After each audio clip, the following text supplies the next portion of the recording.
அடை ரெசிபி எப்படி பண்ணலான்றதை பார்க்கலாம். ஆக்சுவலி நான் ஊற வைக்கும்போது வீடியோ எடுக்க மறந்துட்டேன். ஸோ நான் உங்களுக்கு வாய்ஸ் நோட்டில் வந்து மெஷர்மெண்ட் சொல்கிறேன். 1 டம்ளர் இட்லி அரிசி, 1 டம்ளர் பச்சரிசி, 1/4 டம்ளர் வந்து தோரம்பருப்பு, 1/4 டம்ளர் கடலைப்பருப்பு, 1/4 டம்ளர் உளுந்து, 1/4 டம்ளர் வந்து பைத்தம்பருப்பு.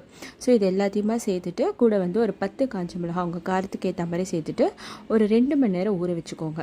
ஸோ இப்போ ஊறினதெல்லாம் வந்து நல்லா வடிகட்டிட்டு இந்த மிக்ஸி ஜாரில் சேர்த்து கொஞ்சம் கொஞ்சமாக அரைச்சி எடுத்துக்கோங்க.